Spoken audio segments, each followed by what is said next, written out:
28:1.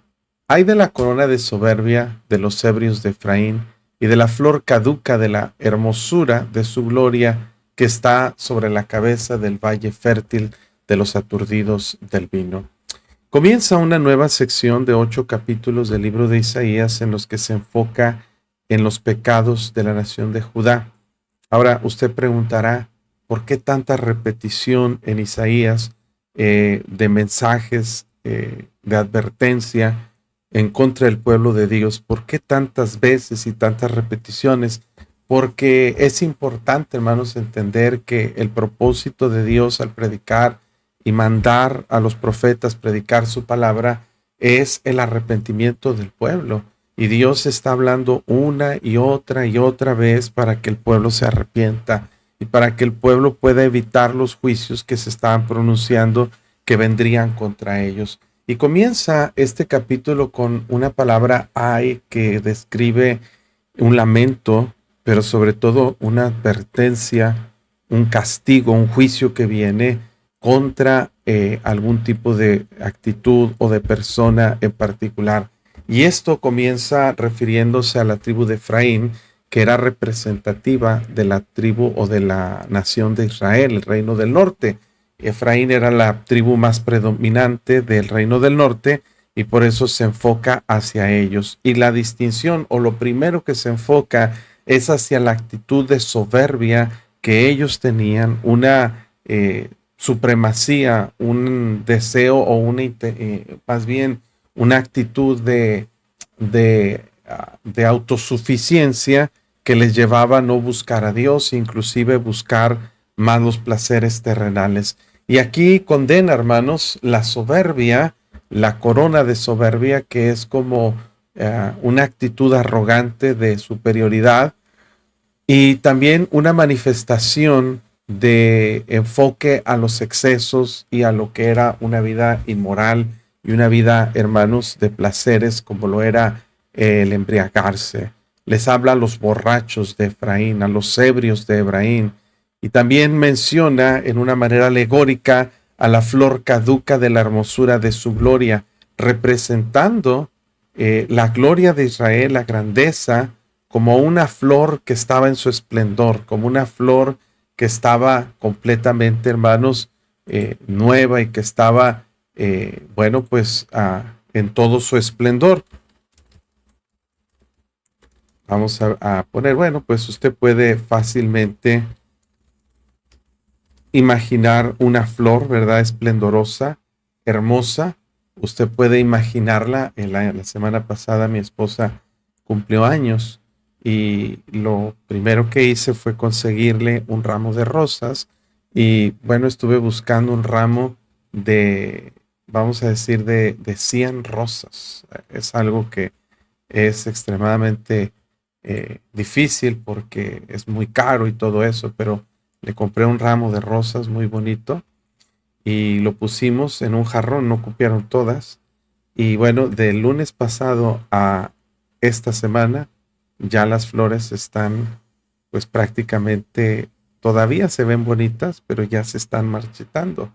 ¿Qué quiero decirle, hermanos? Que en este versículo se representa la gloria de Israel como una flor hermosa en su gloria, pero esa flor siempre tendrá una fecha de caducidad, tendrá una duración muy corta y las flores se marchitan, tanto se marchitan en su misma planta cuando están ahí en el rosal, o se marchitan más rápido cuando se cortan. Usted corta una flor y la puede tener por un día, 2 días en su esplendor, pero luego empieza a deteriorarse hasta el punto de quedar completamente marchita, seca. La flor caduca de la hermosura de su gloria que está sobre la cabeza del valle fértil de los aturdidos del vino. Dios está aquí reprendiendo varias actitudes de la nación de Israel, reino del norte, como lo es la soberbia, la embriaguez, como lo es la jactancia de su gloria, de su soberbia, de su borrachera. Y luego Dios dice, ay de ellos, porque es un juicio que viene en contra de ellos. Versículo 2 dice aquí, Jehová tiene uno que es fuerte y poderoso, como turbión de granizo y como torbellino trastornador, como ímpetu de recias aguas que inundan, con fuerza de arriba a tierra. La referencia es a aquellos que traerían juicio contra Efraín, contra Israel, como lo era la nación de los asirios. A ellos se refiere específicamente. Dios dice, tú eres como una flor hermosa en un valle que parece esplendoroso y fructífero, pero una flor tiene fecha de caducidad, se va a secar pronto. Pero aún así, más fuerte cuando pasa un turbión de granizo, como un huracán, como un torbellino trastornador por esas tierras, por más que la flor esté hermosa, por más que esté esplendorosa, no va a soportar el paso del ímpetu de un fenómeno meteorológico como lo es un huracán, un torbellino. Con ímpetu de recias aguas que inundan, la flor va a quedar totalmente vulnerable y totalmente marchita. Eso es lo que pasaría con la nación de Israel. Y esto es una enseñanza para nosotros. A veces nos sentimos demasiado autosuficientes porque tenemos algo de dinero, tenemos algo de capacidad, de inteligencia, de preparación, y pensamos, bueno, como la iglesia de la Odisea, me he enriquecido, de ninguna cosa tengo necesidad. Y Dios le dice a la iglesia, no sabes que eres un desventurado, miserable, pobre, ciego y desnudo. Hermanos, tenemos que tener cuidado con la actitud que mostramos delante de Dios. Dios dice, mira, tú tienes soberbia, tienes arrogancia, te crees mucho, voy a permitir que circunstancias pasen para que la soberbia sea quebrantada y sea castigada. Versículo 3, con los pies será pisoteada la corona de soberbia de los ebrios de Efraín. La sentencia es clara y contundente. Dios dice, va a venir este turbión, este huracán llamado los asirios, van a arrasar con todo lo bueno que hay en Israel, van a llevar cautiva a la gente y la corona de soberbia de los ebrios será, con los pies será pisoteada, hablando de Efraín. Dios dice, así es como termina el castigo de venir por causa de la soberbia. Y será la flor caduca de la hermosura de su gloria, que está sobre la cabeza del valle fértil, como la fruta temprana. Esta fruta hace una alusión, hermanos, a cuando alguien va pasando por el campo, que no es tiempo de la siega, y se encuentra con una fruta que es muy atractiva, muy bonita. Esa fruta, hermanos, en poco tiempo, pues alguien la va a tomar, inclusive sin permiso. Fíjese, usted va pasando por el campo, las leyes permitían, ¿verdad?, que una persona que iba caminando y veía un fruto, podía entrar a los campos, tomar la fruta y comérsela. Dios dice, así va a pasar con la nación de Efraín, con la tribu de Efraín.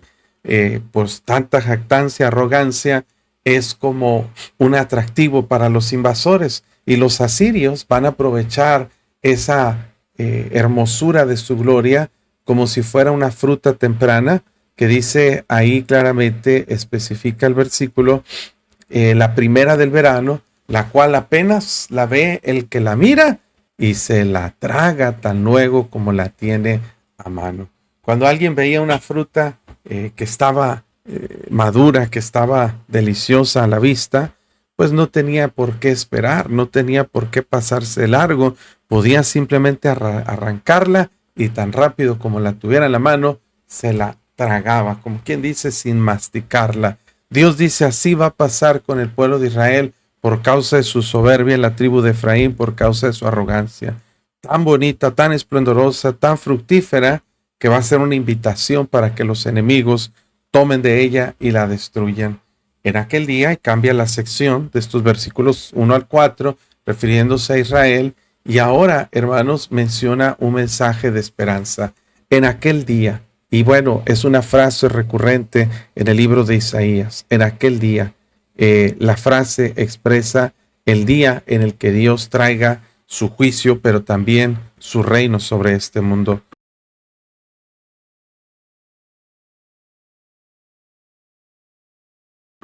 En aquel día Jehová de los ejércitos será por corona de gloria y diadema de hermosura al remanente de su pueblo.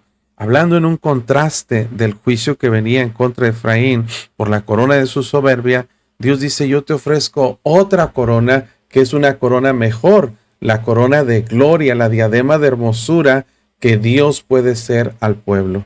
Cuando la gente se jacta en la arrogancia de su embriaguez, de su holgura, de sus posesiones económicas, talentos, la gente se cree y se jacta de alguna cosa que le pertenece o que piensa que le puede dar alguna atribución. Bueno, pues eso nos llena de soberbia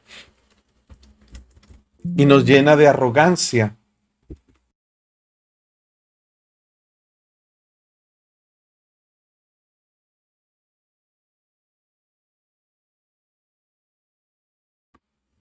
Una disculpa. Nos llena de jactancia y soberbia cuando nos creemos de algo que depende de nosotros. Si nos jactamos de algo que depende de nosotros, hermanos, vamos a estar constantemente sintiéndonos superior a los demás, sintiéndonos como que estamos, ¿verdad? Perdóname, aquí se me está trabando la computadora. Como si estamos nosotros mismos dependiendo o creyéndonos de algo que depende de nosotros. Pero cuando nosotros, hermanos, nos referimos y nos dependemos de algo que no, más bien nos jactamos, pero no de algo que nos toca o nos corresponde a nosotros, de un mérito propio, sino de Dios, eso es una corona de hermosura que realmente deberíamos nosotros poner nuestra confianza. Dice, en aquel día, Jehová de los ejércitos será por corona de gloria y diadema de hermosura al remanente de su pueblo. Cuando habla del remanente, está diciendo los que sobreviven, los que, ya está, los que pasan por esta tormenta, este torbellino que serían los invasores de los asirios. El remanente habla de los sobrevivientes a ese juicio. Dice, con ellos habrá una corona y una diadema de gloria, una corona de gloria y una diadema de hermosura que será Jehová mismo. Entonces, a ver, permítame un segundito, estoy buscando un pasaje. A ver si Jeremías 9:24. Dice, así dijo Jehová, no se alabe el sabio en su sabiduría, ni en su valentía se alabe el valiente, ni el rico se alabe en sus riquezas. Esto es a lo que estoy refiriéndome. Cuando nosotros ponemos nuestra jactancia en algo que corresponde a nosotros mismos, como nuestra sabiduría, nuestra valentía, nuestro poderío o nuestra riqueza, pues eso produce soberbia. Pero dice el versículo 24, mas alabes en esto el que se hubiere de alabar, en entenderme y conocerme que yo soy Jehová, que hago misericordia, juicio y justicia en la tierra, porque estas cosas quiero, dice Jehová. Y es a lo que se refería el Señor cuando decía misericordia quiero y no sacrificio. Lo que Dios está diciendo, mira, si tú te vas a jactar en algo, jáctate en Dios. Si te vas a creer por algo, créete en tener a Dios en tu vida, porque lo único bueno que hay en nosotros, mis amigos y hermanos, es Dios. Fuera de Dios, usted y yo somos viles pecadores que no merecemos absolutamente nada de parte de Él. No merecemos nada. Por eso, hermanos, Dios dice, habrá una alternativa maravillosa en la que se podrá gloriar el pueblo de Israel restaurado, y es en conocer a ese Dios y tener a Dios por su rey. Y por espíritu de juicio al que se sienta en juicio, y por fuerzas a los que rehacen o rechacen más bien la batalla en la puerta. Dios está diciendo, Dios Jehová será por corona de gloria, diadema de hermosura al remanente, y por espíritu de juicio Dios le va a dar sabiduría al que se sienta en juicio. Está hablando de los gobernantes que toman con seriedad este asunto de impartir justicia, de practicar lo que es correcto, y Dios va a ser gloria para el pueblo, va a ser juicio, sabiduría para el que emite juicio y fuerza al que rechaza la batalla en la puerta. Estos son los guardianes de la ciudad que tenían como propósito proteger y repeler los ataques enemigos. Dios dice, en aquel día esto va a ser muy diferente. En aquel día, cuando Cristo reine sobre este mundo. Pero también dice esto, regresando al asunto de la profecía en contra de los borrachos que estaban entre Efraín, dice, estos cerraron con el vino. con sidra, se entontecieron el sacerdote y el profeta, erraron con sidra. Note, hermanos, cómo llegó un punto en la moralidad del pueblo de Israel en que la gente, los mismos sacerdotes, los mismos profetas, hermanos, note ahí versículo 7, estos erraron con el vino, con sidra se entontecieron, el sacerdote y el profeta erraron con sidra. Qué interesante, hermanos, porque estaba prohibido para los sacerdotes beber toda clase de vino y de sidra. Pero dice aquí la Biblia que ellos cerraron, aún el sacerdote, líderes espirituales, profeta, fueron trastornados por el vino, se aturdieron con la sidra, erraron en la visión y tropezaron en el juicio. Cuando los profetas del pueblo, hermanos, descuidan su comunión con Dios, como también lamenta el mismo Jeremías, dice la Biblia, si no hay dirección sabia, caerá el pueblo. Decía David también en el Salmo 12, salva, oh Jehová, porque se acabaron los piadosos, han desaparecido los fieles entre los hijos de los hombres. Cuando los que deben caminar con Dios no caminan con Dios. Cuando los que deben enseñar al pueblo de Dios no tienen un criterio correcto, hermanos, no hay esperanza para esa nación, para ese pueblo. Porque si los que deben estar haciendo las cosas correctamente no lo están haciendo, ¿cómo van a ser ejemplo y guía para aquellos que los siguen o los escuchan? Sacerdotes y profetas de Israel perdieron, hermanos, totalmente la perspectiva de las cosas espirituales y cayeron en pecados inclusive de embriaguez, que distorsionaron el juicio, erraron la visión y tropezaron en el juicio. Porque toda mesa está llena. Mire la analogía tan grotesca y asquerosa que usa Isaías para hablar de la condición moral y espiritual del pueblo de Israel. Toda mesa está llena de vómito y suciedad hasta no haber lugar limpio. En un sentido figurado se refiere a la corrupción que había en los líderes políticos, sociales y religiosos del pueblo de Israel. Todos se habían corrompido, se habían contaminado hasta no haber lugar limpio. Y mire, eso es lo que está pasando con muchas naciones hoy en día, incluyendo nuestro país. Lamentablemente, las iglesias predicando falsa doctrina, los gobernantes, hermanos, torciendo el derecho completamente.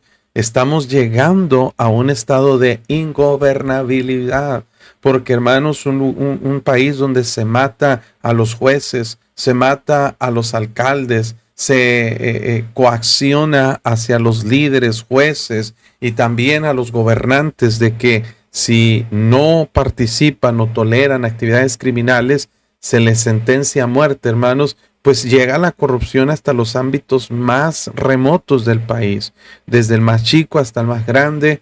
Hermanos, lamentablemente la política que hay en nuestro país está tan corrupta, tan manchada de sangre, de corrupción, de dinero, hermanos, que la gente ya no tiene criterio. Y eso que pasó en Israel está pasando en muchas naciones hoy en día, por lo cual pensamos, hermano, que no queda mucho tiempo antes de que Dios traiga juicio a las naciones. Dice ahí, mire la reacción de los líderes del pueblo, los líderes de Israel, burlándose de la enseñanza de Isaías. ¿A quién se enseñará ciencia? ¿O a quién se hará entender doctrina? ¿A los destetados? ¿A los arrancados de los pechos? Como en un asunto o en una forma burlona, los mismos líderes sacerdotes del pueblo diciéndole a Isaías, ¿tú qué nos vas a enseñar, Isaías? ¿Tú qué nos vas a hacer entender? Quizá les quieras enseñar a los bebés, a los arrancados de pecho, pero a nosotros no. Nosotros ya sabemos, ya me sé todo lo que dice la Biblia. Y es un argumento muy utilizado por gente, hermanos, que quiere justificarse a sí misma. Yo ya he leído la Biblia, yo ya me sé eso, yo ya tengo conocimiento sobre estos temas. Y ellos rechazaron categóricamente el mensaje que Isaías les estaba promulgando. ¿A quién le vas a enseñar, Isaías? Nosotros ya sabemos, ya conocemos. ¿Qué de nuevo nos puedes enseñar? Y esa arrogancia era la corona de soberbia a la que ellos estaban jactando, pensando, mira, Isaías, estamos bien, tenemos dinero, tenemos lujos, tenemos comodidades. nosotros no estamos mal, Dios nos está bendiciendo. Y es un triste argumento que usa mucha gente hoy en día para alejarse de Dios y vivir en carnalidad y pecado. Qué triste es, hermano, que la mayoría de la gente apenas le va un poco bien, se apartan de Dios pensando, mira, Dios me está bendiciendo, quiere decir que Dios avala lo que yo hago. No voy a la iglesia, no gano almas, no leo mi Biblia, no oro, hago las cosas que se me pegan la gana, no vivo una vida separada del pecado y aún así me va bien. Entonces, ¿qué tienes que decirme? Yo no necesito enseñanza, no necesito predicación, no necesito iglesia. Y ese es el problema más grave que tenemos hoy en día, hermanos. El engaño de las riquezas. Dice Proverbios 1:30 que el desvío de los ignorantes los matará y la prosperidad de los necios, dice la Biblia, los echará a perder. Jesús habló del engaño de las riquezas.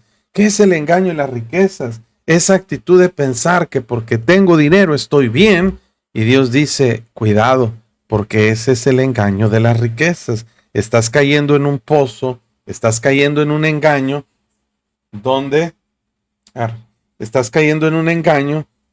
la gente piensa que no se puede, la gente que no necesita de Dios, porque están totalmente ebrios, totalmente confundidos y engañados. Y a veces no necesariamente con cerveza, con vino, a veces el juicio se nubla, hermanos, con otro tipo de circunstancias, como argumentos absurdos que la gente depende para apartarse de Dios.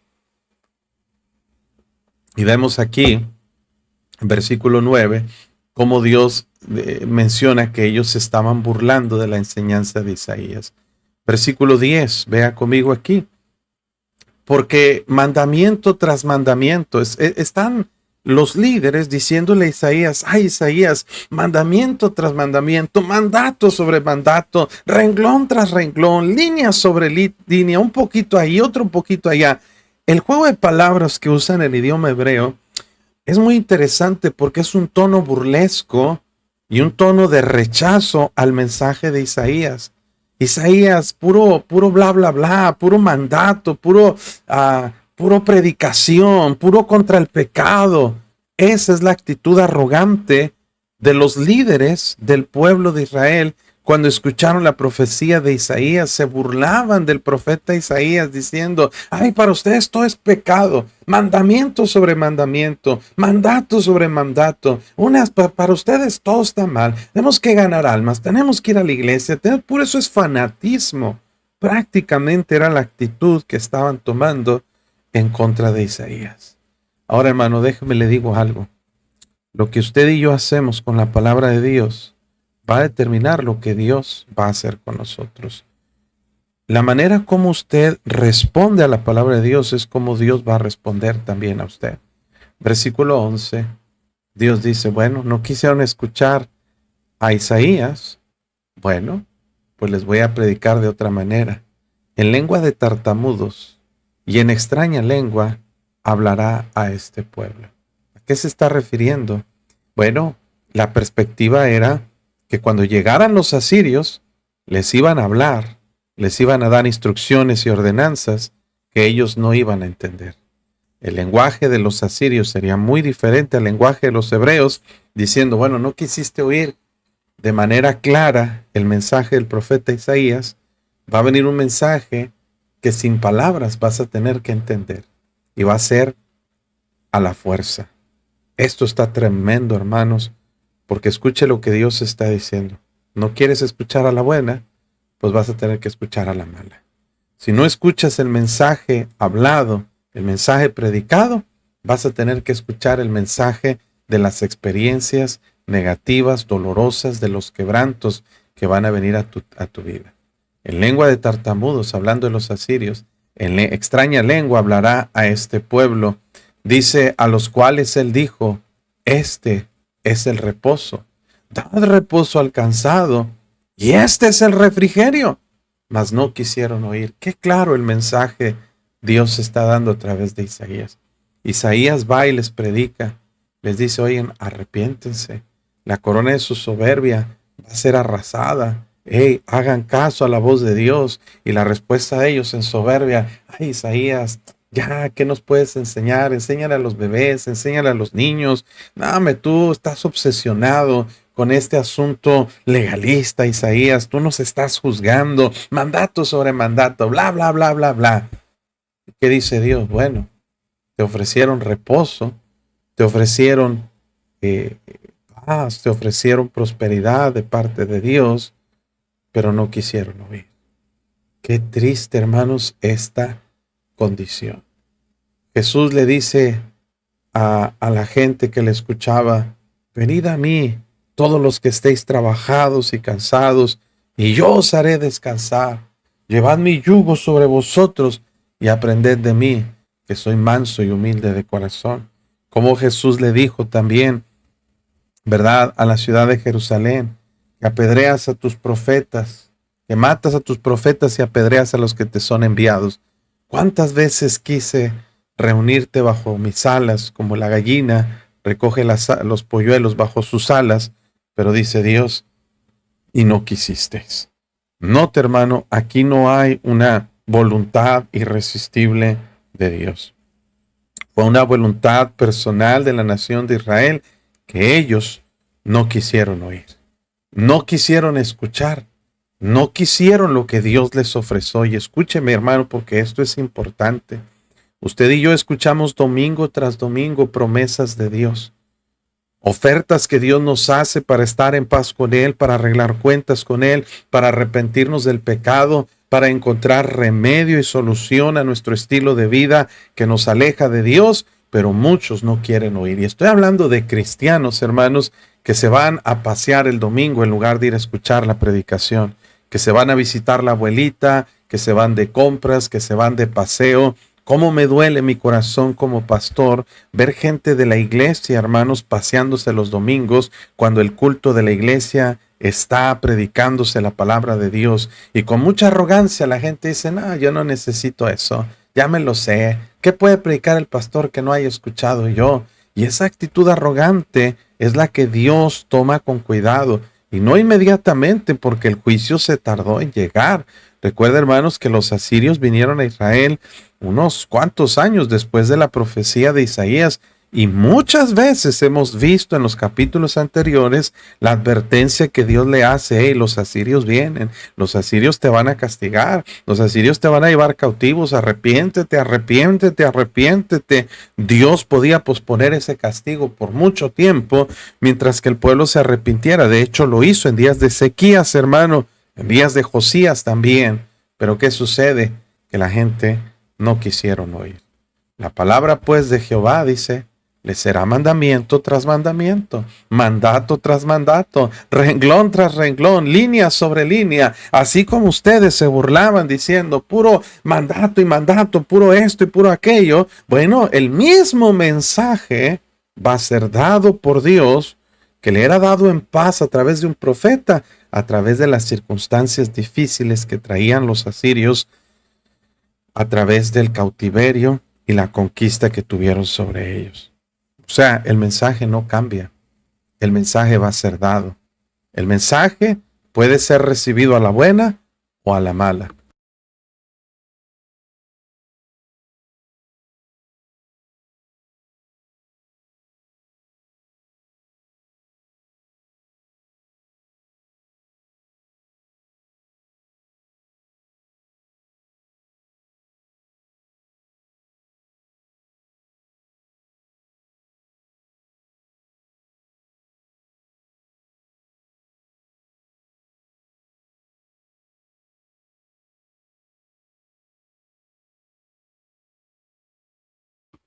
Perdón, hermanos. Entonces, dice, no quisieron oír por las buenas, pues van a oír por las malas. Y este juicio viene sobre ellos.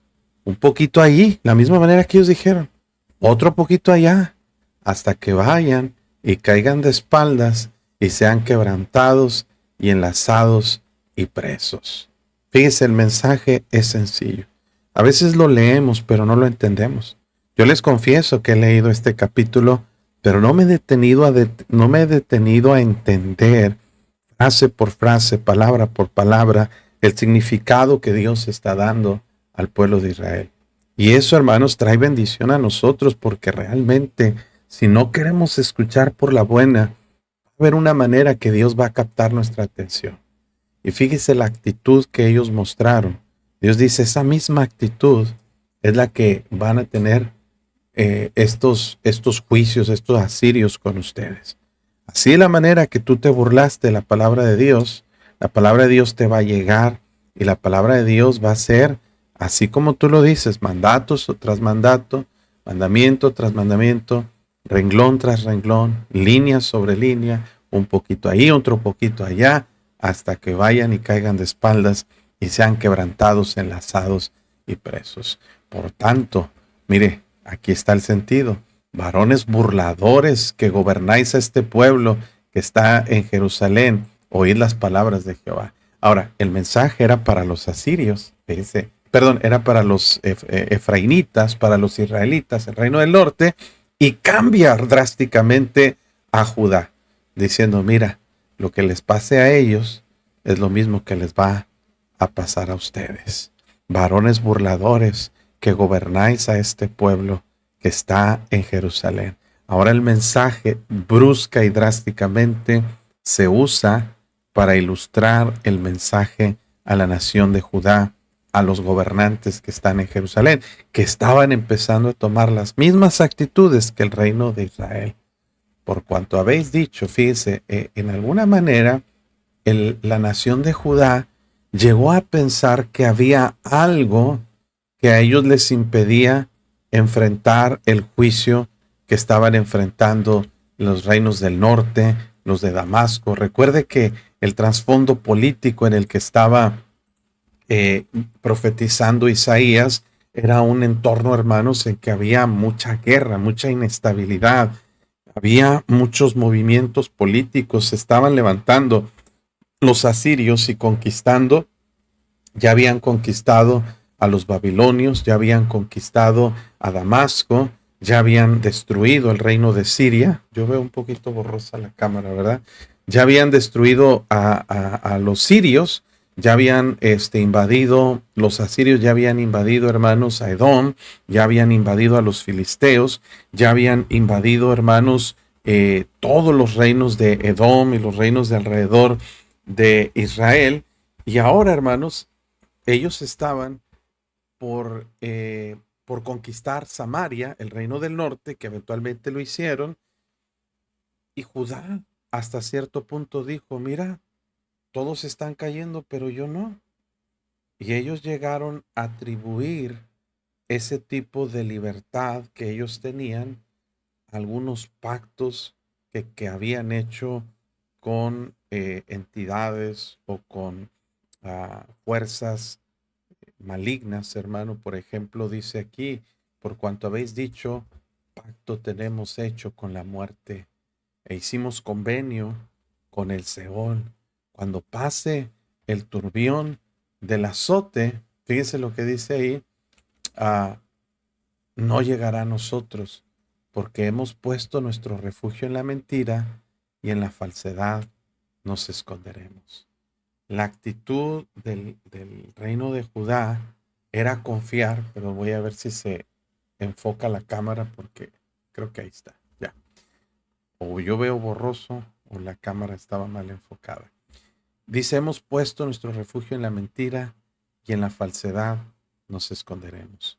Mucha gente depende, hermanos, de circunstancias externas a Dios como un tipo de pacto. Ellos estaban haciendo un pacto, aquí lo menciona, con la muerte, con el Seol, como si en realidad, hermanos, fuera algún poder que pudiera guardarlos o librarlos de la invasión de los asirios, porque a lo que se refería que cuando pase el turbión del azote era la invasión de los asirios que venía contra Judá. Ellos dicen, no, hombre, nosotros estamos bien cuidados, bien protegidos, porque tenemos pacto con la muerte, tenemos pacto con el Seol, nuestro refugio está en la mentira y en la falsedad, nos esconderemos. El tono es irónico, el tono es un tanto con la intención de mostrar lo ridículo de sus argumentos, pero ellos pensaban que realmente podían escaparse sin la ayuda de Dios. Por tanto, Jehová el Señor dice así: yo he puesto en Sión por fundamento una piedra, piedra probada, angular, preciosa, de cimiento estable. El que creyere no será avergonzado. La analogía que utiliza es muy citada, hermanos, en el Nuevo Testamento. Para que usted se dé una idea de la referencia, la piedra angular era una piedra que se utilizaba de grandes proporciones para unir dos muros. Era un cimiento sobre el cual descansaban los muros que evitaban la caída de esta construcción o de un edificio. Sobre esta roca se fundaba o se ponía como lo que hoy en día en la construcción se utiliza, ¿verdad? El concreto para establecer una base sólida sobre la cual se edifica. Bueno, en los tiempos bíblicos no existía el concreto como tal, así es de que la mejor manera de levantar una edificación era poner un fundamento de piedra, y la piedra angular era como una piedra de grandes proporciones sobre la cual se apoyaban todos los cimientos y todos los muros de esa ciudad. Lo que está diciendo el Señor: miren, yo voy a poner un fundamento que es más estable que la muerte, que el Seol, que la falsedad y cualquier cosa en la que tú quieras apoyarte, porque la nación de Judá estaba buscando dónde refugiarse contra la invasión de los asirios. Y ellos pensaban: si hacemos un pacto con la muerte, con el Seol, pero Dios está diciendo, esos fundamentos son muy inestables, se van a ser anulados, van a ser quebrantados. Mejor busca un cimiento más firme, y ese cimiento es Dios. Mire, hermanos, esta referencia de Isaías es muy utilizada en el Nuevo Testamento para referirse específicamente al Señor Jesucristo. Por ejemplo, en Mateo 21, el mismo Señor Jesucristo dijo estas palabras: cuando venga pues el Señor de la viña, ¿qué hará aquellos labradores? Le dijeron: a los malos destruirá sin misericordia y arrendará su viña a otros labradores que le paguen el fruto a su tiempo. Jesús le dijo: ¿nunca leíste en las Escrituras, Isaías, la piedra que desecharon los edificadores ha venido a ser cabeza del ángulo? Bueno, esto también está en el libro de Salmos, obviamente. En el libro de Salmos está citada esta misma referencia que está en Salmo 118, 22. Fíjese aquí: la piedra que desecharon los edificadores ha venido a ser cabeza del ángulo. De parte de Jehová es eso, y es cosa maravillosa a nuestros ojos. Entonces, Isaías usa la misma analogía para decir: yo pongo una piedra angular, una piedra preciosa.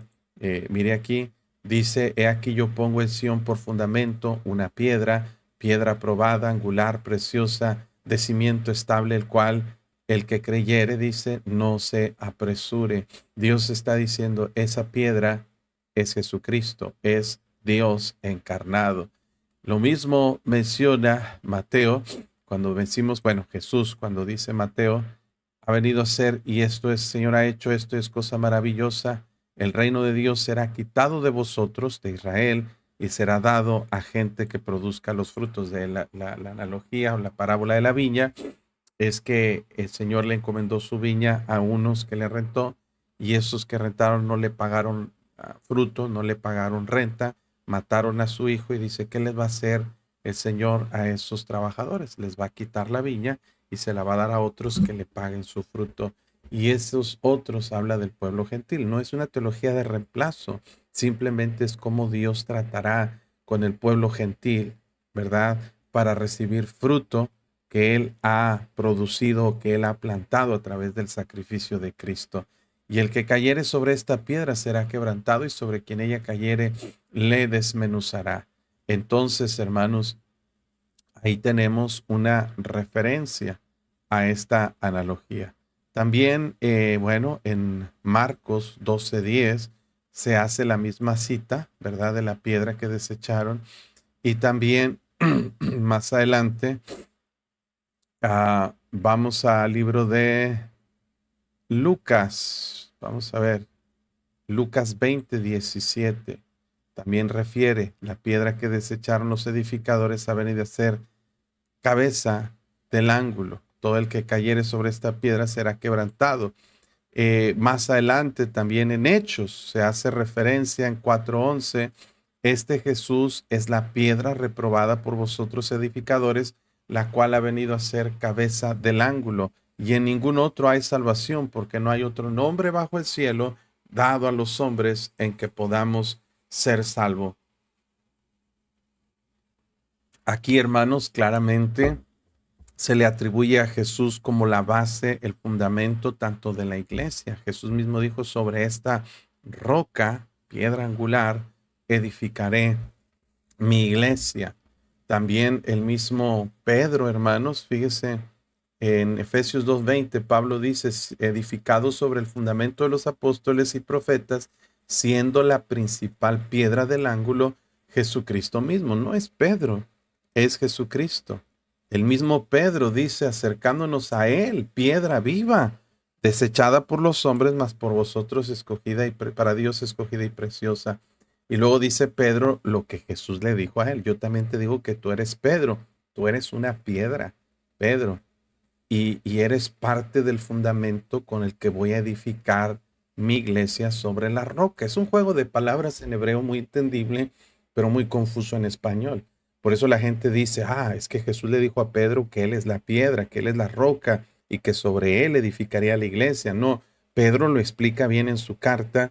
Dice, nosotros somos piedras vivas y debemos ser edificados como una casa espiritual y sacerdocio santo para ofrecer sacrificios espirituales aceptables a Dios por medio de Jesucristo, por lo cual también contiene la escritura. He aquí pongo en Sión la piedra principal del ángulo, escogida, preciosa. Esta es la cita de Isaías textual. El que creyere en él, no en Pedro, no será avergonzado. Para vosotros, pues, los que creéis, él es precioso, pero para los que no creen, la piedra que los edificadores desecharon ha venido a ser cabeza del ángulo y piedra de tropiezo y roca que hace caer, porque tropiezan en la palabra siendo desobedientes, a lo cual también fueron destinados. La analogía es muy clara. Dios dice, yo voy a poner un fundamento y este fundamento será una piedra angular preciosa. El que creyere puede estar edificado en esta piedra y no va a caer. No tiene que huir, no tiene que esconderse, no tiene que asustarse. Pero la piedra que los edificadores desechan, si tú dices, yo no quiero esa piedra, yo prefiero mi sabiduría, mi inteligencia, mis pactos con la muerte, con el Seol, prefiero mi preparación. Dios dice, bueno, la piedra que desechan los edificadores ha venido a ser cabeza del ángulo y piedra de tropiezo. Es decir, por desechar a Jesucristo, tú vas a enfrentar las consecuencias de no tener una roca estable sobre la cual edificar tu vida, sobre la cual apoyarte, sobre la cual refugiarte. La analogía es preciosa, muy clara, muy entendible. Dice, y ajustaré el juicio a cordel y a nivel la justicia, y granizo barrerá el refugio de la mentira, y aguas arrollarán el escondrijo. Mire la analogía tan preciosa. Hay una piedra angular, ahí está la piedra. El que quiera edificarse sobre esta piedra puede acercarse y puede refugiarse en ella. Pero cuando no, dice, yo voy a poner juicio a cordel. Ese cordel, usted observa en la imagen una cuerdita que se ponía para delimitar o para establecer el nivel o establecer lo derecho de los muros. Un muro que estaba chueco y torcido, hermanos, no estaba bien cimentado, no estaba bien construido. Bueno, dice, granizo barrerá el refugio de la mentira y aguas arrollarán el escondrijo. Cuando un edificio está bien apoyado sobre una roca sólida, haciendo una alusión muy, muy clara a aquella analogía que Jesús hace en Mateo capítulo 7 sobre los cimientos, dice la Biblia que cualquiera que me oye estas palabras y las hace, le compararé a un hombre prudente que edificó su casa sobre la roca. Descendió lluvia, vinieron ríos, soplaron vientos y golpearon contra aquella casa y no cayó porque estaba fundada sobre la roca que es Cristo. Pero cualquiera que me oye estas palabras y no las hace, le compararé a un hombre insensato que edificó su casa sobre la arena. Descendió lluvia, vinieron ríos, soplaron vientos y dieron con ímpetu contra aquella casa y cayó, y fue grande su ruina. Es lo mismo que está diciendo Dios en Isaías 28:17. Ahí yo pongo la piedra. El que quiere edificarse en ella es bienvenido y no tiene que huir, no tiene que preocuparse, pero aquellos que se refugian en otra roca, como en un pacto con la muerte, como en un pacto con el Seol, que buscan la mentira, que buscan otro tipo de fundamentos, dice, cuando venga el turbión, que es la invasión de los asirios, e inclusive los babilonios, ¿qué va a suceder? Ese granizo barrerá el refugio de la mentira y aguas arrollarán el escondrijo. Es muy fácil de entender estas analogías y será anulado vuestro pacto con la muerte y vuestro convenio con el Seol no será firme. Cuando pase el turbión del azote, seréis de él pisoteados. Está diciendo, cuando vengan los asirios y eventualmente los babilonios, no habrá pacto que prevalezca, no habrá convenio que te mantenga con firmeza. Si no es la roca, si no es la piedra angular, si no es Cristo, nada te va a sostener. Y en ningún aspecto, hermano, si tú quieres ser salvo, si tú no eres salvo y quieres ser salvo y te quieres refugiar en religión, en tus buenas obras, en tus pensamientos o tus filosofías, esos fundamentos serán inestables y el día que mueras no te van a servir absolutamente para nada. Pero si tú quieres y puedes poner tu fe en Jesucristo, bueno, ese fundamento es estable y ese fundamento te puede mantener firme para poder ser salvo. En cualquier aspecto, un matrimonio, una familia, en una iglesia, un ministerio, un negocio, cualquier cosa que quieras emprender, debes buscar un fundamento firme y ese fundamento es Cristo. Dice Pablo en 1 Corintios 3, porque ninguno puede poner otro fundamento que el que está puesto, el cual es Jesucristo. Dice, luego que comience a pasar, hablando de la invasión a Siria, Él los arrebatará, porque de mañana en mañana pasará, de día y de noche, y será ciertamente espanto el entender lo oído.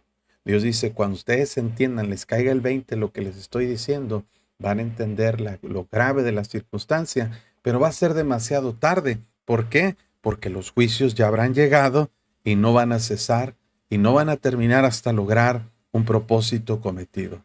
La cama será corta para estirarse y la manta, mire lo que dice, será estrecha para poder envolverse. Otra analogía muy clara, y me gusta cómo la palabra de Dios usa estas analogías, está diciendo, viene un turbión, viene la lluvia, viene una tormenta y la cama será corta para poder estirarse. Imagínate tú esta escena. Quieres dormir, quieres descansar, pero la cama es corta para estirarse. No te va a alcanzar, no es suficiente. Y luego tienes una manta y es estrecha para envolverse. Hace frío, está lloviendo y no tienes dónde descansar y no tienes cómo taparte. Realmente esto, hermanos, es algo muy, muy triste, muy trágico. ¿Por qué, hermano? Porque a veces cuando pasan circunstancias difíciles en nuestra vida, pues uno quisiera tener al menos un lugar donde descansar. Pero si ni siquiera puedes tener un lugar donde descansar, tú te quieres refugiar en algo que no te es suficiente, que no te ayuda. ¿Por qué? Porque la cama es muy corta para estirarse. Y esto, hermanos, es una analogía preciosa que nos enseña que nada en este mundo es suficiente para poner nuestra confianza, para refugiarnos y darnos descanso como lo es el Señor. El único que no es corto para estirarnos es Jesús, usando la analogía, y que no es poco para podernos envolver, es lo que Dios nos ofrece, es la vida eterna, es la recompensa que el Señor nos da. El pueblo de Judá estaba confiando en cosas que no eran suficientes, pactos, quizá políticos, quizá ellos habían asociado, algunos piensan, con Egipto, como eventualmente lo hizo, buscando la ayuda de Egipto, buscando la ayuda de los sirios, buscando la ayuda de otras naciones para que les pudieran proteger en estos momentos difíciles, pero Dios dice, nada, nada de eso va a ser suficiente, porque Jehová se levantará como en el monte Perasim, como en el valle de Gabaón se enojará para hacer su obra. Aquí usa dos ilustraciones muy poderosas que nos enseñan la manera como Dios tratará con su pueblo. Y utiliza la mención de dos pasajes históricos, hermanos, como lo es allí en versículo 21, en el monte Perasim. Bueno, este monte, hermanos, tiene mucha significancia porque David, hermanos, tuvo una batalla muy, muy tremenda en este monte Perasim, y de hecho fue denominado por David porque hubo una guerra contra filisteos increíble. Y aquí la escena parece épica, pero fue realmente muy cierta. Dice, oyendo los filisteos que David había sido ungido por rey sobre Israel, subieron todos los filisteos, todos para buscar a David. Tiene que entender que David, hermano, había traicionado a los filisteos. David primero había matado a Goliat, su paladín más emblemático, y eso era algo humillante. Los había derrotado. Después la gente se burlaba de los filisteos diciendo, Saúl hirió a sus miles, David a sus 10,000. Las mujeres que le trajo problemas a David con Saúl por celos. David, hermanos, se va a vivir con los filisteos y los filisteos lo acogen y lo reciben y el rey lo nombra como su guarda personal, el rey de los filisteos, Aquis, y lo nombra como su capitán, su guarda personal. Incluso lo lleva a una batalla contra los filisteos, contra Israel, pero los príncipes muy inteligentes no dejaron a David pelear esa batalla. Y creo que fue lo mejor que le pudo pasar a David, porque hubiera estado entre la espada y la pared, obviamente se hubiera vuelto con los israelitas, pero el problema es que Saúl lo quería matar y los filisteos lo hubieran matado. Era una situación muy complicada. Y vemos que también ahora que Saúl muere, David es proclamado rey. Y los filisteos se sienten traicionados y con una ira, como el enemigo público número uno, todos los filisteos querían matar a David. Imagínate eso, hermano. Por eso David decía, no temeré a 10 millares de gentes que pusieren sitio contra mí. Porque David dice, esto es personal, me quieren matar a mí. Y cuando David lo oyó, descendió a la fortaleza. Y vinieron los filisteos y se extendieron por el valle de Refaim. Estamos hablando de miles y miles de filisteos que venían a matar. No querían a tierras, no querían reclamos políticos, querían la muerte, la cabeza de David. Entonces lo único que David puede hacer es consultar a David, a Jehová, diciendo, iré contra los filisteos, los entregarás a mi mano. Y Jehová dijo, David, ve, ciertamente entregaré a los filisteos en tu mano. Y vino David a Baal Perasim, este es el lugar, y los venció David, y dijo, quebrantó Jehová a mis enemigos delante de mí como corriente impetuosa. Por eso llamó el nombre de aquel lugar Baal Perasim. Y dejaron allí sus ídolos, David y sus hombres los quemaron, y los filisteos volvieron a venir, se extendieron el valle de Refaim, consultando David a Jehová. Le dijo, no, no subas, rodéalos, vendrás enfrente de las balsameras. Y esta es la impresionante. Cuando oigas el ruido como de marcha por las copas de las balsameras, entonces te moverás, porque Jehová saldrá delante de ti a herir el campamento de los filisteos. David lo hizo así como Jehová se lo había mandado, y hirió a los filisteos desde Geba hasta llegar a Geser. Este es el monte Perasim.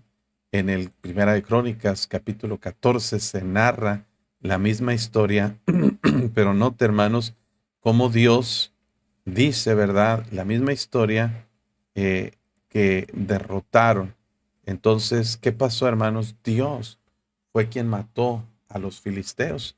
La otra escena que menciona Isaías es como el valle de Gabaón. Y esta es otra historia muy, muy emblemática en la nación de Israel. Y fue cuando Josué peleó en Gabaón. ¿Se acuerda usted que dice que Josué se levantó y le dijo a Dios, perdón, clamó a Dios y le dijo al sol, detente en Gabaón, y la luna en el valle de Ajalón? Y dice la Biblia que Dios mandó victoria al pueblo de Israel. Vamos en Josué capítulo 10. Y dice aquí, bueno, la historia es larga, pero rápidamente se dice que Josué dice, Jehová dijo a Josué, no tengas temor de ellos, yo los he entregado en tu mano y ninguno de ellos prevalecerá delante de ti. Josué vino de repente, subiendo toda la noche desde Gilgal, los llenó de consternación, los hirió con gran mortandad y los siguió por el camino que sube a Bet Orón y los hirió hasta Seca y Maceda, y iban huyendo de los israelitas a la bajada de Bet Orón, y Jehová arrojó desde el cielo grandes piedras sobre ellos hasta Seca, y murieron, y fueron más los que murieron por las piedras del granizo que los hijos de Israel mataron a espada. Entonces Josué habló a Jehová en el día que Jehová entregó al amorreo delante de los hijos de Israel y dijo en presencia de los israelitas, Sol, detente en Gabaón, y tu luna en el valle de Ajalón. Y el sol se detuvo y se paró hasta que la gente se hubo vengado de sus enemigos. ¿No está escrito en el libro de Jacer? Y el sol se paró en medio del cielo y no se apresuró a ponerse casi un día entero. Y no hubo día como aquel, ni antes ni después de él, habiendo atendido Jehová la voz de un hombre, porque Jehová peleaba por Israel. Qué tremendo, hermanos. Esta escena es narrada en Isaías. Jehová se levantará como el monte de Perizim contra los filisteos, y como en el valle de Ajalón se enojará para hacer su obra, pero ahora la obra no va a ser contra los filisteos y contra los amalecitas, ahora va a ser en contra de la misma nación de Judá. Qué tremendo, hermanos, porque lo que ellos pudieron presenciar, el poder de Dios peleando por ellos, en favor de ellos, ahora Dios dice, bueno, ese mismo poder va a pelear pero contra ti. Tú quieres ser amigo de Dios, Dios va a pelear por ti. Quieres ser enemigo de Dios, Dios va a pelear contra ti. Hermano, tú decides de qué lado estás. No, pues es que no pongas excusas. Dios está diciendo, ¿verdad? Claramente, yo voy a hacer su obra. Y luego dice, su extraña obra. Y para hacer su operación, su extraña operación, no es algo que Dios acostumbra a hacer. Volverse en contra de sus hijos, de su pueblo, pero cuando es obligado a hacerlo, Dios lo va a hacer. ¿Por qué, hermano? Porque Dios no puede tolerar nuestro pecado y no puede ser indiferente a nuestra apatía. Ahora pues, dice a Judea, no os burléis para que no se aprieten más vuestras ataduras, porque destrucción ya determinada, sobre toda la tierra he oído del Señor, Jehová de los ejércitos. Note cómo Isaías está diciéndole al pueblo, no se burlen, porque las ataduras van a ser más apretadas contra ustedes. Te burlas de Dios, vas a empeorar las cosas. Era la actitud arrogante de los líderes del pueblo de Judá, burlándose de la palabra de Dios, como la analogía que vimos acerca de Israel. No te burles para que no se aprieten más vuestras ataduras. No empeores las cosas. Dios le está diciendo a Judá, mira lo que le pasó a Israel, eso mismo te va a pasar a ti. No te burles, mejor está atento y oye mi voz. Atended y oíd mi dicho. La mejor actitud que podemos tomar hacia la palabra de Dios es escucharla. Y mire, yo entiendo y es frustrante, hermano, porque estás enseñando, estás predicando, ¿y qué pasa con la gente? La gente menosprecia. La gente rechaza lo que Dios dice en su palabra. La gente se burla, la gente no le da importancia, no le da relevancia, y por consecuencia Dios dice, bueno, pues voy a tener que actuar, voy a tener que hacer las cosas a mi manera para que puedas poner atención y para que puedas de alguna forma estar atento a la palabra de Dios. Y eso pasaba, hermanos, con los judíos. Ellos estaban burlando de Dios, estaban pues prácticamente tomando una actitud equivocada. Y Dios dice, bueno, pues si no me escuchas, va a pasar, va a haber consecuencias. ¿Y cuáles son las consecuencias? Bueno, pues el juicio que Dios va a traer sobre la tierra de Israel, el juicio que Dios traería sobre ellos. Entonces vemos aquí, hermanos, dice, estad atentos, ¿verdad? Oíd mi dicho. Y ahora da una parábola. El que ara para sembrar, arará todo el día, romperá y quebrará los terrones de la tierra. Dios está diciendo, mira, el que va a trabajar usando una parábola para ilustrar una verdad al pueblo, les dice, el que ara no lo hace todo el día, lo hace solamente una parte del día, ¿verdad? No va a estar trabajando y rompiendo tierra siempre. Lo que está haciendo es un proceso. Y hay una lección muy interesante en esto, porque el que ara, pues está usando bueyes y está usando el arado para surcar la tierra, para ser un poco brusco y rudo con la tierra, pero el propósito no es destruir la tierra, el propósito es prepararla para sembrar. Entonces está diciendo Isaías, mira, es lo que Dios está haciendo. Tú tienes que entender que esto no es con el propósito de destruirte, sino de prepararte para algo que Dios quiere lograr en tu vida. Dios no está haciéndolo incansablemente hasta el punto en que te va a destruir. Dios lo que está haciendo es tratando de trabajar para para doblegar tu dureza de corazón y lograr un propósito de fruto. Y las analogías que usa son entendibles para un agricultor contemporáneo, pero para nosotros son un poco así como enigmáticas, ¿verdad? Cuando ha igualado su superficie el agricultor, dice, no derrama el eneldo, siembra el comino, pone el trigo en hileras, la cebada en el lugar señalado y la avena en su borde apropiado. Está usando diferentes técnicas de sembrado correspondientes al tipo de semilla. Qué interesante me resulta esto, porque lo que está diciendo Isaías, mira, el que está sembrando tiene que usar métodos diferentes de acuerdo a la semilla. Tiene que preparar la tierra de una forma y sembrar de una forma específica. ¿Para qué? Para que pueda dar el fruto correcto. Y bueno, tuve que investigar un poco sobre esto para entender las analogías que está utilizando, y utiliza aquí la analogía, por ejemplo, del eneldo. El eneldo es una semilla, hermanos, que es, podemos decirlo, un poco más delicada que el trigo y que otras semillas. Por lo tanto, el eneldo, para ser sembrado, no se necesita mucha profundidad de tierra.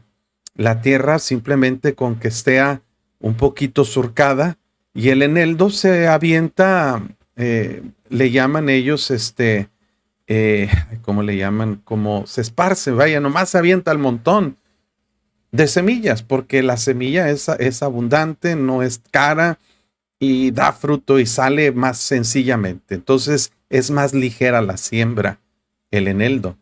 El comino también es una semilla que igualmente se planta aventándola un poquito más, ¿verdad? Pero ahí se tiene que trabajar un poquito más con la semilla del comino para que se incruste bien. Bueno, yo no tengo experiencia agrícola, pero es lo que encontré, ¿verdad? Por ahí en internet, que los diferentes tipos de semillas a las que se hace referencia requieren diferentes tipos de siembra. Y no entramos en temas de agricultura, pero sí en temas de la importancia de la ilustración, que Dios tiene que trabajar diferentes tierras de diferentes maneras y plantar semillas de diferentes maneras. Y está diciendo, así Dios trata con cada circunstancia y cada persona en una manera particular. Dios a veces tiene que tratar con nosotros con más dureza, como cuando se siembra el trigo. El trigo, fíjese ahí, fíjese, cuando ha igualado la superficie, derrama el eneldo, así nomás como dejarlo caer. El comino se siembra un poquito más a profundidad.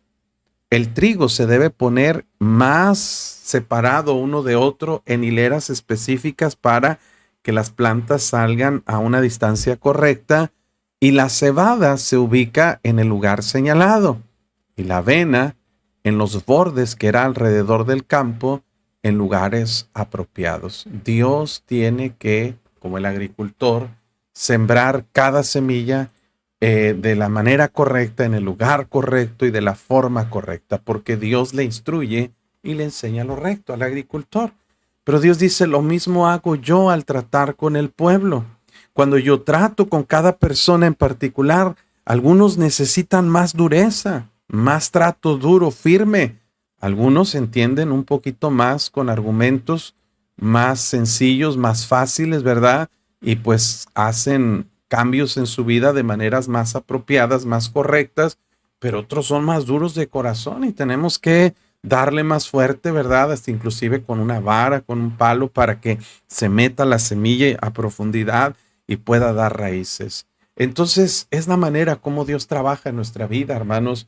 Por eso a veces hay personas que entienden con mucha facilidad, que se convierten al Señor y que se entregan completamente a servir sin mucha dificultad, sin mucha cuestión de complejidades, sin muchas pensar nada, hermano. Me bautizo, me bautizo. Ganar almas, ¿qué es eso? Vamos a hacerlo. Díganme cómo lo hago. Leer la Biblia es un deleite, escuchar predicación, lo disfruto. Hay gente, hermanos, que simplemente recibe la semilla y la semilla brota. Pero hay personas que son más duras de corazón y que necesitan un trato diferente, y Dios tiene que trabajar en tu vida y Dios tiene que permitir que haya problemas en tu matrimonio. No los provoca, pero los permite para que tú puedas recibir la instrucción que Dios tiene para tu vida. O te tiene que poner, como le dijo, ¿verdad?, al pueblo de Israel, os he puesto a diente limpio. Fíjese, esa es una excelente analogía de Amós, donde dice Amós, fíjese, os hice estar a diente limpio en todas vuestras ciudades. Hubo falta de pan en todos vuestros pueblos, mas no os volvisteis a mí, dice Jehová.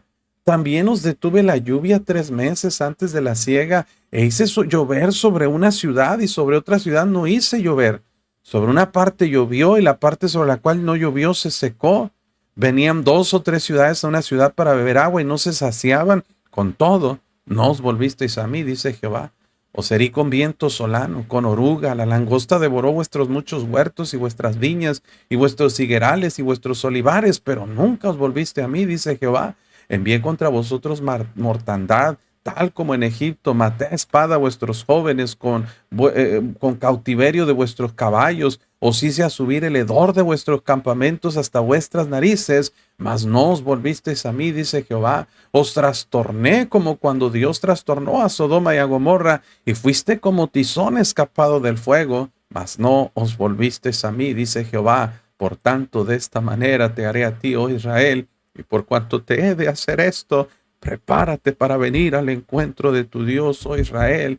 Porque he aquí el que forma los montes y crea el viento y anuncia al hombre su pensamiento, el que hace de las tinieblas mañana y sobre las alturas de la tierra, Jehová, Dios de los ejércitos es su nombre. Amós dice, no entendemos. Te corren del trabajo, te corren de la casa porque no pagaste la renta. Tu esposa ya está harta de ti. Tus hijos ya no quieren nada contigo. Estás, hermano, pareciera como que estás salado, mundanamente hablando, como que te llueve sobre mojado. Tienes problemas, tienes adversidades, tienes tantas cosas que se han complicado y tú estás preguntando, ¿por qué? ¿Por qué? Porque Dios quiere traer tu atención y que te arrepientas y te vuelvas a Él. Eso es básicamente, hermanos, la manera como Dios trabaja con cada persona. ¿Por qué yo sufro lo que otros no sufren?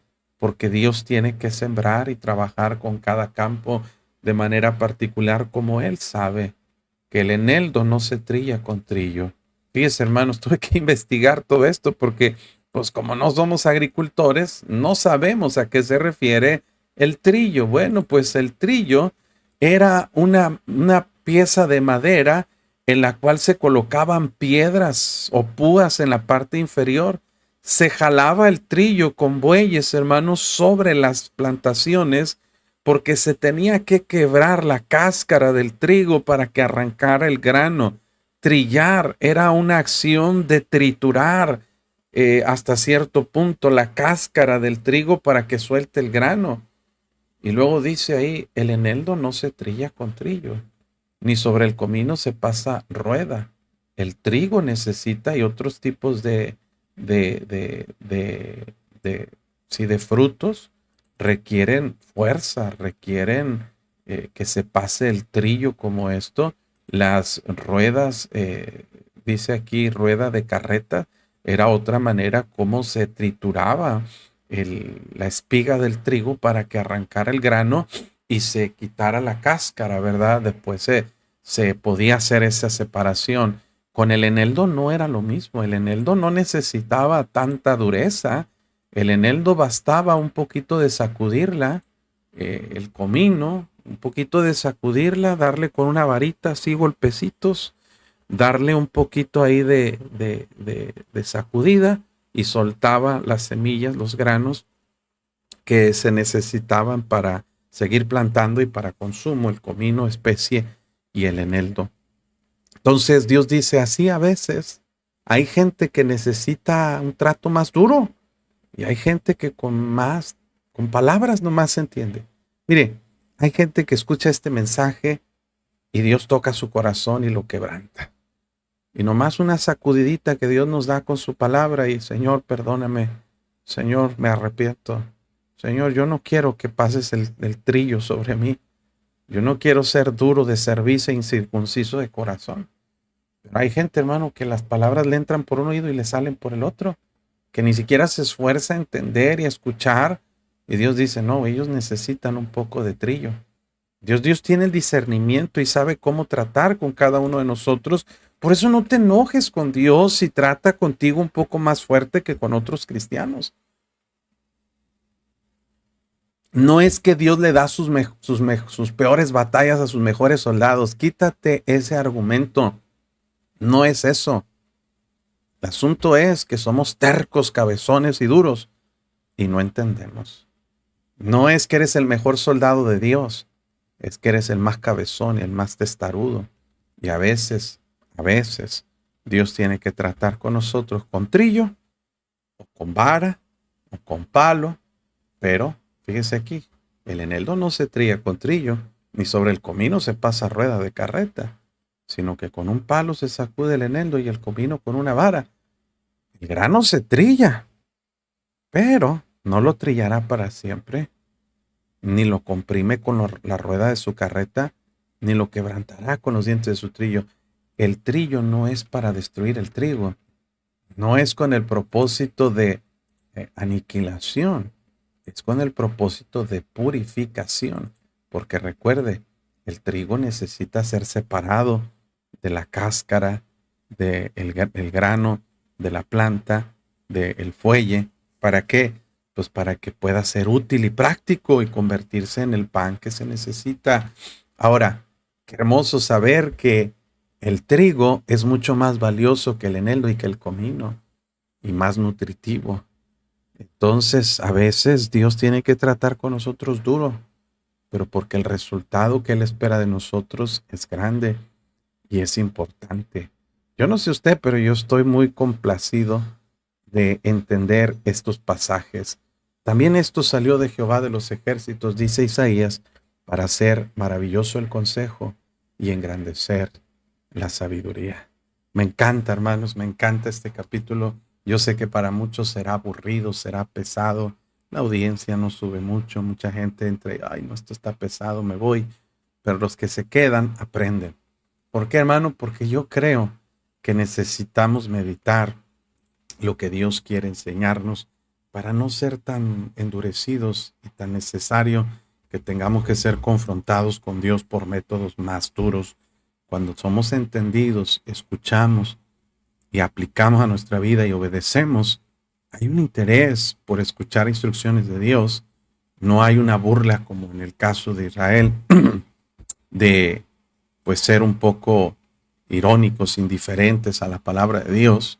Eso trae mejores resultados. Bueno, pues esta es la meditación del capítulo 28, lo que aprendí y quise compartirlo con ustedes.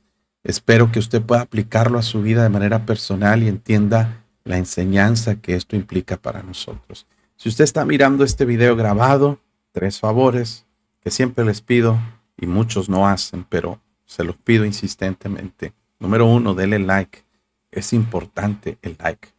¿Por qué, hermano? Porque este mensaje se pierde en la red si usted no le da trascendencia. Entre más gente le da like, más se recomienda a otras personas escucharlo. Esos son los algoritmos de las redes sociales. Dele like. Número dos, escriba de dónde nos está escuchando. Póngalo, hermano, por favor. Muy pocos mensajes veo, y sí los veo, de la gente que está escuchando estos videos. Y eso pues sí me desanima, hermanos, porque yo quiero sembrar y quiero que más gente escuche, pero cuando veo que no hay respuesta, yo, mire, bueno, sinceramente, lo voy a ensanchar mi corazón, como dijo Pablo. Muchas veces he sido tentado de ya no hacer los estudios bíblicos. El diablo susurra, nadie te escucha, a nadie le importas. Yo no, y no quiero importar yo, pero el mensaje debe ser escuchado y es palabra digna de ser recibida por todos. Sí, no le estoy diciendo que estoy deprimido ni nada, solamente que es mucho el tiempo que le invierto a esta transmisión y hay pastores que critican. ¿Para qué das tiempo a predicar en internet? Mejor salte a ganar almas. Y lo hacemos, ganamos almas. Somos una iglesia muy ganadora de almas. Pero también creo que el alimento espiritual es parte indispensable de la gran comisión, porque Jesús dijo hacer discípulos, bautizarlos y enseñarles. No dijo vayan a ganar almas y déjenlos arrumbados. No, tenemos que bautizar y enseñar. Entonces, hermano, ponga dónde nos escucha para saber que alguien está ahí. Y número tres, comparta la publicación. ¿Sí? Eso nos ayuda a llegar a más personas y sí estamos monitoreando el alcance de estas transmisiones. Gracias por su atención, por su tiempo. Aquí hay un mensaje, un número de WhatsApp aquí donde usted puede mandar un mensajito, un audio, un testimonio de cómo Dios le ha hablado a usted y nos será de mucha bendición que usted lo haga, que nos contacte, ¿verdad? Será de bendición. Gracias por su atención, por su tiempo